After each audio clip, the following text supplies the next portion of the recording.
What's up, guys? I'm going to show you how to do the VR skip using the Boxxy.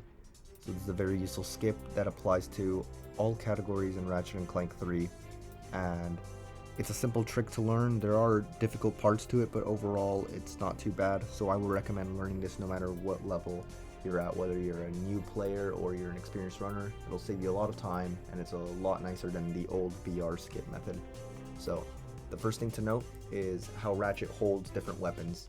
So a weapon like the shock blaster, the nitro launcher, the suck cannon, he's going to hold with two hands. A weapon like the wrench or the plasma whip, he'll hold with both hands down. And then in between we got the N60 Storm, which he holds with one hand up. The reason that this matters is because the Boxxy will launch Ratchet across a long distance, and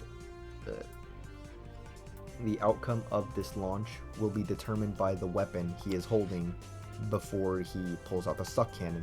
So in this case we want the preceding weapon to be a two-handed weapon. So if you're running a category that starts from a fresh file like any percent or all titanium bolts, you're going to have this weapon set up. It's like the weapon order you'll have. In NG Plus you might have something different, but again, all that matters is that it's a two-handed weapon that precedes the suck cannon. So now let's actually get into the trick. So the first thing you'll do, you're going to suck up the box and you're going to swap to a different weapon before the box physically goes inside of the weapon. As you saw, I was walking backwards when I did this to give myself a little more space, a little more leeway to suck up the box without risking turning it into ammo. Then you're going to swap back to the suck cannon and then swap again so you can make the box a little smaller. This will make it launch you,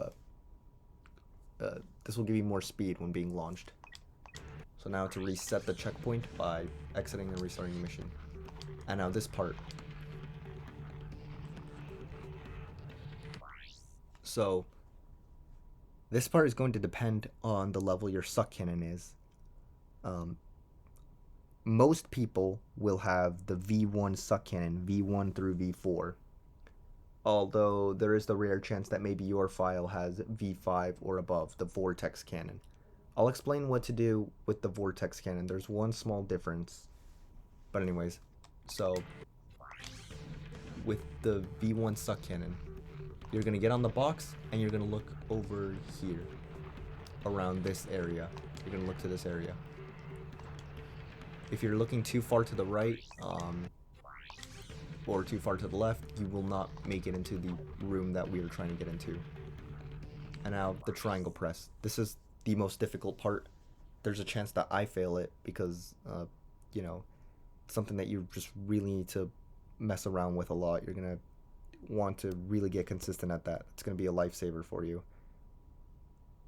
The triangle press is performed during the double jump when Ratchet's head is pointing down. So I'm going to try and pause on the frame on like around the part of the animation you want. That's a little too late. Again. So, yeah, that frame. Ah, crap. That's what you want. That's when you want to swap to the suck cannon. That is roughly when you want to swap.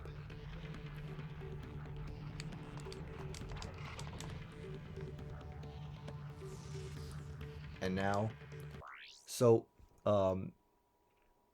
as you can see, I started gliding. I'll explain something about the glide in just a sec. However, when you start gliding, if you want to know when you should let go, you should let go roughly a second after you pass through that wall. If you saw those three platforms that you activate with the hyper shot, you notice the wall behind it, Ratchet passed through the wall. You'll want to let go about a second after. You could of course let go a bit earlier and then maybe adjust if needed, but that is like your visual cue, like, hey, you should let go now. Also remember what I said earlier about how Ratchet holds weapons and gadgets.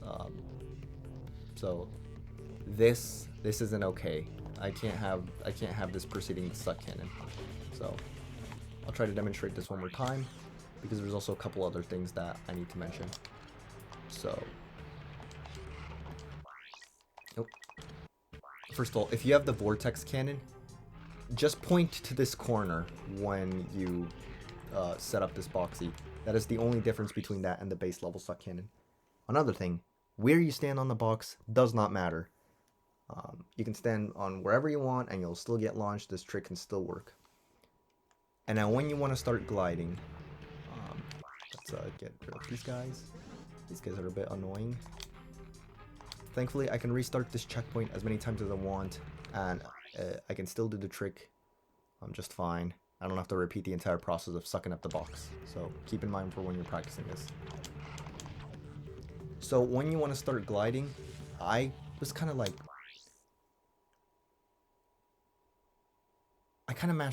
I was mashing X in case you didn't hear the controller, and I kind of like did it too late. My X to start gliding was timed too late. So that's another part that you really want to get the hang of, when to like start holding X. So let's try that again.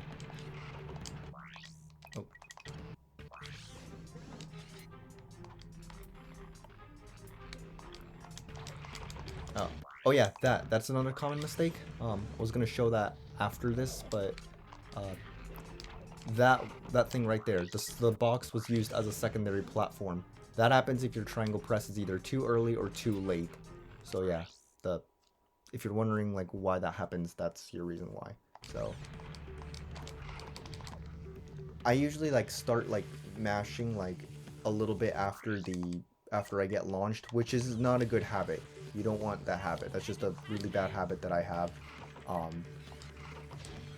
You kind of want you want to start gliding like just like I find success with it when the glide input is timed like half a second after the launch, after like the camera starts going crazy. So right, I'm gonna try and time this right around here, and as you can see, I got it still was less than ideal height, but it was a lot better. So you kind of want to start gliding almost as soon as Ratchet gets launched. You don't want to delay it. And the final thing, this one I don't think you'll need as long as you follow the steps that you saw. But when you're gliding, you can try changing like Ratchet's angle by like holding left or right on the analog stick. This won't be necessary if you just do the setup correctly and you look in the right direction, but just keep in mind that like, you know, smaller angle changes can still help you. You won't be able to move too far, but like if you're like launched too far to the right, trying to save it by moving the stick to the left might not help you. So yeah, that's how you do VR Boxxy. So thanks for watching.